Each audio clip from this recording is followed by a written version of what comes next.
Hi there, thanks for joining. When you want to paint realistically, it's important, of course, that you can mix the colors that you encounter in real life or that you see on your photograph. Now, and some colors are quite obvious. You instantly see, oh, that's yellow or that's orange or purple, you name it. But there are also a lot of colors that at first glance are very hard to judge. First off, whenever you see a color that's not that obvious straight away, that already tells you some important things. It may be that the color is very light, or the other way around, maybe the color is very dark. That makes it harder as well to judge colors sometimes. And the other fact is, whenever a color is dulled down, less vivid, then as well it gets harder to judge the color. So, on the color wheel, we see all the colors that we know in their most obvious and ideal form, so to speak. All other colors that you encounter derive from these colors, from these main colors. They can be very light, they can be very dark, they can be very gray, but in the base they derive from these main colors. That's the way to think about the colors. And therefore, when you print out a color wheel like this, for instance, you can just Google a color wheel. It doesn't matter which kind of color wheel, as long as all main colors are on the wheel. And then you go to your picture, for instance. So here I have a photograph with some very dull colors, as you can see. And now when I hold the color wheel in front of the photograph, this beach for instance, what kind of color is that? It's hard to judge. So if I turn the color wheel like this and I look at the sand, then I can say, no, it's not close to blue. And of course my colors are very vivid on the color wheel, but when I turn the wheel, there will come a moment that I think, hey, this might be more likely to be a light variation or a gray variation of this kind of colors. So you see, when I reach this side of the color wheel with the red, orange, yellow, I already get the feeling that I'm getting a little bit closer to this color. It might be a light variation and a dulled down variation of this part of the color wheel. Then already you know a lot of things, of course, because you know in which region you have to search for your color. That's already one thing. And of course, when we look at this, we can already tell, I guess, that it's contains a little bit more blue. So let's take a look. If I turn the color wheel, you see, no, it's not purple, it's not like this. Here we're getting this slightly bluish gray color that we see there. It's in this zone. And as you all know, hopefully from the video about color bias, you know that every color can have a bias towards another color. So for instance, a red can be very neutral, but it also can have a little bias towards purple. Or it can have a bias towards orange. And that's the color bias. And I've made a video about that, but that goes for every color. At the blue color, this is a kind of a neutral blue color, you can see that blue can lean more towards purple or it can lean more towards green. Now, the same goes for dull colors on photographs or in real life. So I mean, and we can instantly see that this is a kind of a blue color when I turn the color wheel like this. It isn't purplish. Is it more like this kind of blue? Could be. But when I turn it like this, I guess, it looks as though it is more towards the neutral side than towards the slightly purplish side. Can you see that? And green? That's also not that bad. So it could be that it is quite neutral, or it is a little bit towards green maybe, I don't know. To know for sure, I would have to start color mixing, and I'll do that shortly in a demo. But this is already a tip. This is tip number 1. It's very hard to judge these difficult colors on their own, on the photograph. But whenever you compare a color to other colors, then it starts making sense. So, and that immediately tells us something else. It's always beneficial to compare colors. And the same goes for light and dark. This penguin, for instance, is his belly pure white? I don't know. But if I compare it with a white piece of paper, then I can say, here on top the white is rather white, but it's still darker than my white of the paper. And if I go down here, I can easily see that the rest of his belly is darker than white. So comparing colors to things you know for certain is very important. Another thing that's very useful is that you isolate colors. So it's very hard to judge the color in the total range of colors that you see on the photograph. But whenever I isolate the color, so you can cut out a square in a piece of cardboard and you can put that on your photograph. Now I see this color and I immediately see it's reasonably gray. Most of these colors that we cannot judge instantly are reasonably gray. So why not make a gray color? If you make a gray color, a base color, in the right tonal value, so how light or how dark it should be, then you can very easily see what it lacks. And it can only lack one of the colors of the color wheel. So you can start comparing. You can say, okay, maybe it needs a little bit of yellow, and when you add yellow, it might be that you say, okay, it also needs a little bit of red maybe. Another important tip, as always, mix your colors with a palette knife, because the palette knife is a very handy tool to mix the colors in a pile, but as well you can put the mixed color on the back side of the palette knife and compare it with your source color. And then you can easily see, oh, my color is too light, too dark, or it lacks a little bit of one of all the colors. Another thing that might help sometimes is when you have a very gray color, you can try to see if your mixture needs to be a little bit warmer or cooler.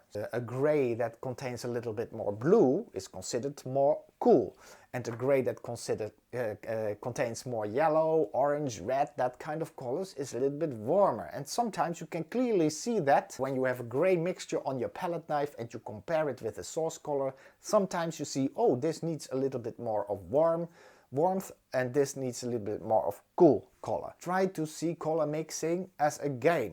And that means you can practice it out of the context as well. When you go for a walk, you can look at the colors that you see, and every time you see a color and you think, what kind of color is that? You try to look objectively, what colors does it contain for certain, and what colors does it absolutely not contain. I see a very light color. I'm not quite sure what kind of color it is, but is it more a warm light color or is it more a cool light color? Same goes for dark colors. So you can make it a game out of the context of painting. And another very useful thing, and I will make the next video about that, that's a very useful tool for us painters. We're painting traditionally, we're mixing colors with paint on our palette. But if you have a computer, a phone or a tablet, then there are a lot of drawing programs or photo editing programs that have color wheels in it, and even color swatch tools, eyedropper tools, and you can pick colors with the eyedropper tool and you can see, where does that color lie on the color wheel, how light or dark is it, and how saturated is the color.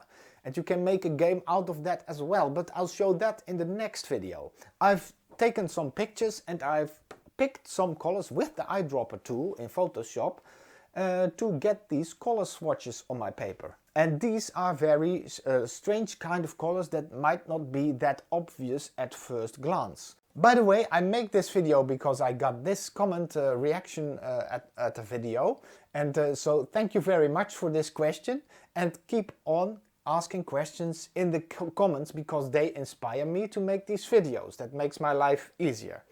So there we go, we have a lot of cards. And now, of course, totally at random, we pick one. It's this one.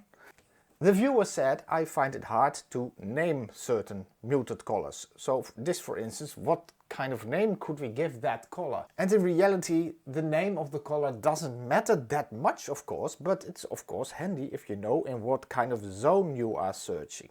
So if you don't have a color wheel nearby, you could start asking yourself some questions. When you see this color, does it contain a lot of blue? I don't think so. Does it contain yellow? Yes, I think so. Does it contain maybe a little bit of red or magenta? Yes, I think so. It's not unlikely that it contains yellow or magenta and white, for instance. So that's it doesn't look green to me. It doesn't look purple, something like that. But if you do have a color wheel, then of course you can rotate the color wheel in front of this color. And of course this looks like a lot of effort in the beginning, but after a while of course you get a kind of an inner color wheel and everything goes easier. It's just with everything you learn, the more you practice, the easier it gets. But let's pretend I'm very new to this stuff, so I start comparing. Is it green? No, I don't think so. Is it yellow? Yes, I guess this is a little bit of the zone that this color must be in. So, yellow, orange maybe, or a light version of red. But is it purple? No. Is it blue? No. So definitely we're in this zone of the color wheel. Now, so that already tells us something. We need a little bit of yellow, I guess, and a little bit of magenta, probably, and a lot of white, because it is a light color. And so that's a start already. So I put some colors on my palette. First I grab some yellow, and because I got the feeling that it also contains a little bit of magenta or red, I also add a little bit of magenta to the yellow. So, and then we get an orange kind of color. Now, of course, this is a very vivid, very bright color because I've only mixed two primaries. So now we've got a yellow that's more towards orange, or an orange that's more towards yellow. Now, of course, when I compare it with the source color, it is way too vivid and way too orange yellow. So I still don't know if this is right. Now, what I want to do first now is to make the color slightly lighter with white, because I know it contains white and it has to be a little bit lighter as well. And when I add white and the color gets lighter, so the tonal value of the color gets more in the zone of this tonal value, then as well it gets easier to see what's lacking still to the color. So it gets lighter, it's still too dark, you see, so I add more white. I'll do it in this part, because otherwise I have to use a lot of white. See what's happening now? Because I add white, I get the sense that I'm very quickly getting closer to this color, and it's due to two things. The tonal value is closer, but also the color gets muted a little bit by the white. So that's already a step in the good direction. But now it's still, the tonal value is quite close. I can make it slightly lighter still. So now the tonal value is the same. And then we can easily see, it still lacks, I think, a little bit of magenta or red, so to speak. And then it can be that we still have to dull the color down by mixing the third primary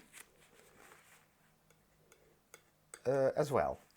So I take a little bit of magenta, but look, magenta is very dark. So I lighten it first. So we get a pink color. And so to make it slightly lighter, because then I can more easily mix it with this color. And now we're gonna take a look what's happening to this color here on the palette. Is it getting closer, or are we going in the wrong direction? So you see my color is a little bit pink.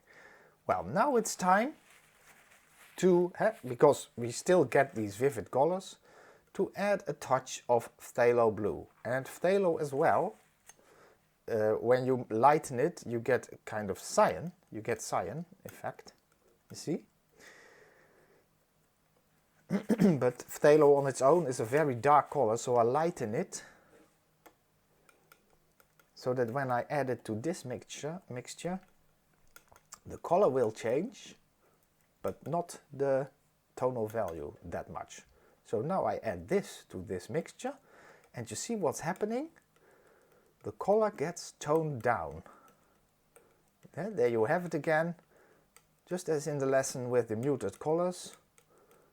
Now, instantly we get closer again to this color. We're not quite there yet, but we get closer every time. So my color is a little bit too dark, and now I see it is a little bit green compared to that color.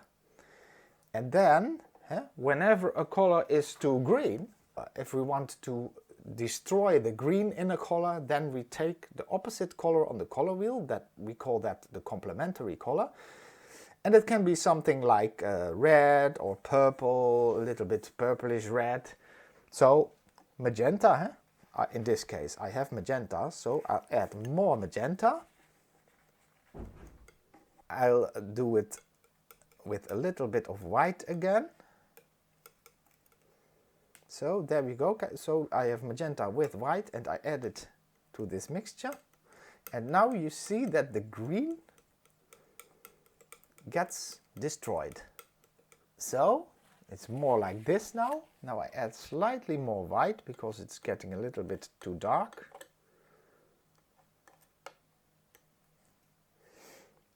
We're getting close, but now it's a little bit too magenta again. So I've added too much of the magenta. So what can I do? I add a little bit of the cyan, the phthalo blue with white again. Oops, and I have to be very careful, you see, that's too much already. Because phthalo blue is a very strong pigment. Now maybe it's a little bit too gray. It can use a slight touch of yellow, so I grab a little bit of this. See? So I mix that through this. Yep, that is good enough. You see, there we go. When I see it now, I see, oh, it could contain slight touch of magenta. It is with these light colors. You sometimes need very, very subtle adjustments. I think this is slightly better. Look. Yeah, that's definitely good, that last one. In the end, what is the name of the color? Well, it's a light version of an orangey yellow orange, and a desaturated version of it. So but the name of the color in the end doesn't matter that much. It's more that you know in which zone of the color wheel you are, and then you start adjusting step by step. And when you've got more experience, of course, then there are all kinds of shortcuts that you can use, because if I see a color like this, for instance, this is warm gray, that's a color that I can use as a base, of course, as well, and I can adjust that with blue and with magenta, whatever I like. Or things like titanium buff. I don't have it here near me, but titanium buff is a slightly darker, warmer titanium color than titanium white. And so there are all kinds of shortcuts if you've more experienced in color mixing. When we look at this color, we can do the same thing. Is it green? I don't think so. Yellow, orange? No, this is totally different kind of color than what we did previously.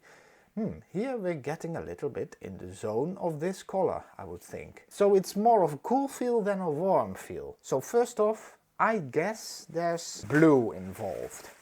And there are other ways to do the same thing as I'm doing now, but now I just use these primary colors. But blue, I have a phthalo blue over here. You see? Well, it's a little bit too dark and it's way too vivid, of course. How do I make that phthalo blue slightly more dull? Now, then I have to add the other primaries as well. But I make it slightly lighter first. It's easier to see what you're doing when you're a little bit more close in the tonal value range. It's still a little bit too dark, doesn't matter that much. But look at this, if I add a little bit of magenta and yellow. So first it gets purplish kind of blue because I add magenta. So now I'm mixing two primaries and a little bit of white, so I get a reasonably vivid purplish kind of blue. If I add a little touch of yellow now, because there's a lot of blue in it, it gets a little bit grayish blue. You see, it's less vivid than before, but we're not there yet. You see, it has to become way more gray. So if I add more yellow, it will only become more green. So I can show that this isn't what I'm looking for. You see? But again, when I add magenta, that will destroy the green part in this color. Then it will become more gray. So you see, that's constantly the balancing act, and it's way too green still. See? So I add more magenta over here. It's just to show you the way these colors work. And you see, now I get a very grayish kind of color with a slight bluish bias. Slightly purple as well. So still it's hard to see if this is a little bit of the same as this, and that is because it is too dark.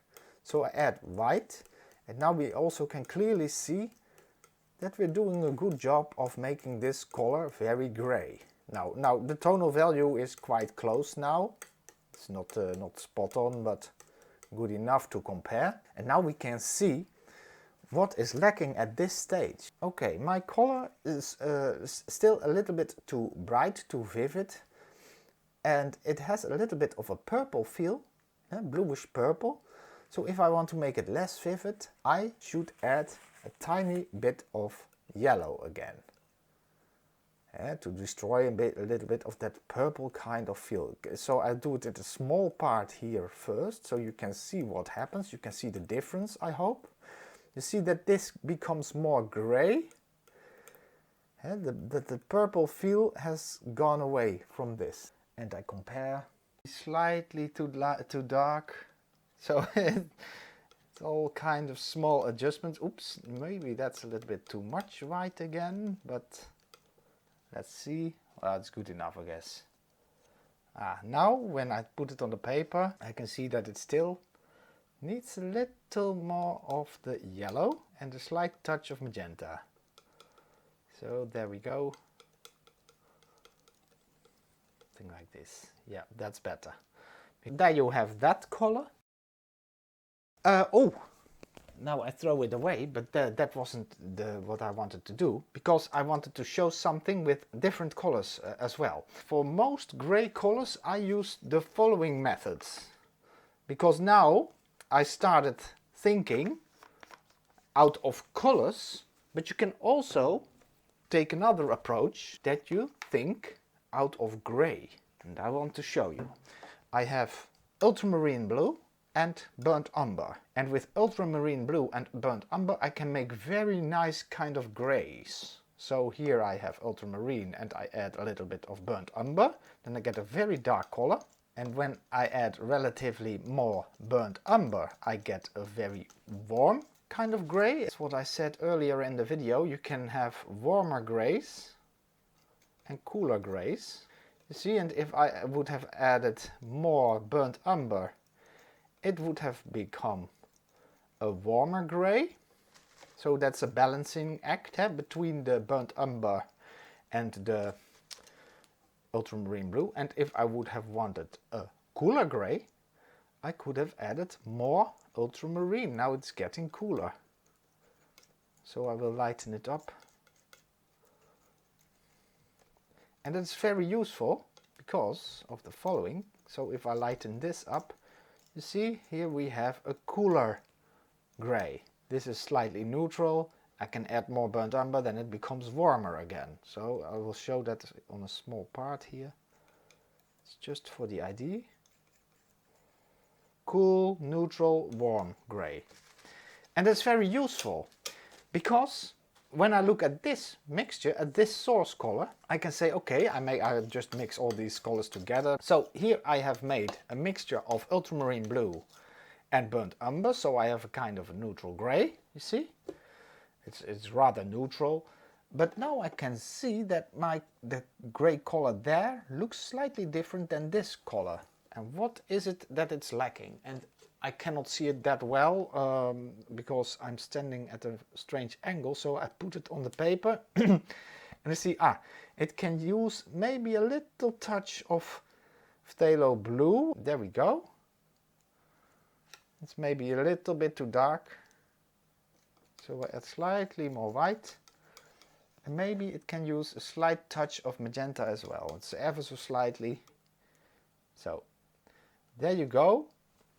That's reasonably close.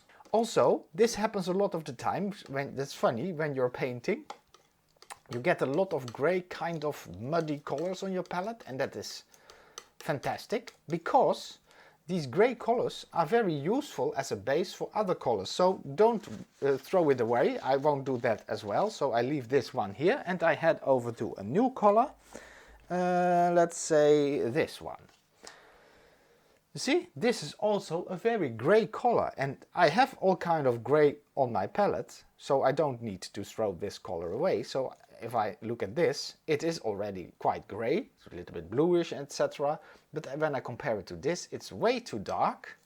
So I have to add a little bit of white to get the tone of value closer to the source color.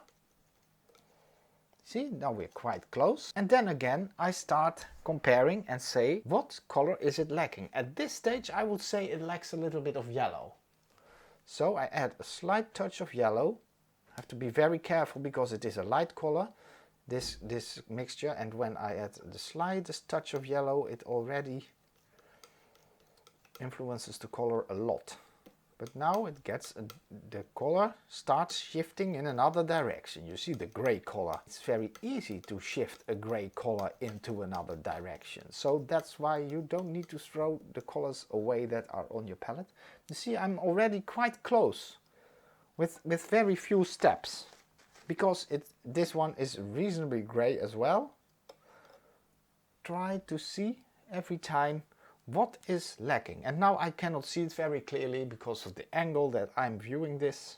So I put it on there and then I see, it still lacks a little bit of yellow and it's a little bit too dark as well. So I add some more white, slightly lighter again, and still it can use a little bit of yellow. So let's try again. Now we're getting very close. What is it lacking? A slight touch of phthalo blue, ever so slightly. There we go. And now it's reasonably good. So very small adjustments. Now let's take this color for instance. Now this is, you could say muted color, but it's more a kind of a brown color. And brown colors are always situated at this part of the color wheel. They're darker versions of the red colors, orange, yellows, even a little bit. That zone.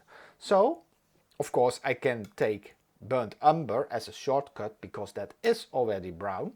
But let's try it in a different way. It is not that gray that I can use this, all this kind of paint that I've got here. So I cannot do the same trick as I did in the previous step. So I just put it over there. But well, so how do we get a brown color now? So first let's start by making a red color.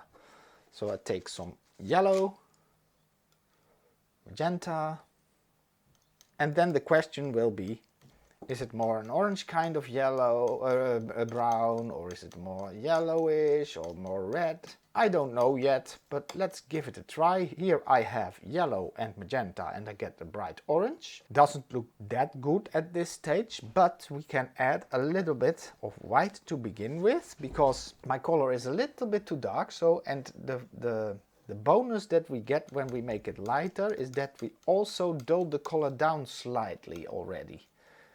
And so it gets already a little bit muted. So now we have a lighter version of that color that's more closely to the tonal value.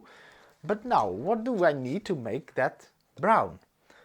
A little bit of the third primary. You see, it has its effect. It already gets a little bit brown, but this is more a yellowish kind of brown. And when I compare it to the source color, I think that contains a little bit more of magenta. So, slightly less of a yellowish color. So if I add more magenta, you see what happens to that brown color? It starts shifting in another direction. And now we see, we're getting quite close, I guess. So if I add a little bit of white again, because it's gotten a little bit too dark compared with that, chances are that we're already very close. We're nearly there. I've added a little bit too much white, but that is ever so slightly, but it also lacks a little bit of, you see that my color looks a little bit cooler than that one, so it lacks a little bit of a warm color, and I guess at that moment it lacks a little bit of yellow and maybe even a little bit of magenta as well. So a combination of magenta and yellow, of course, is orange. So it could be that this color lacks a little bit of orange, or it only lacks a little tiny bit of yellow.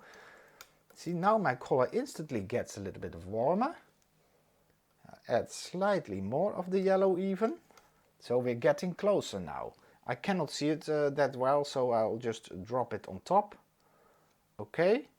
My color still is a little bit too cool, so I add more yellow still. But let's take a look. Now we're getting very close. Slight touch of magenta. So.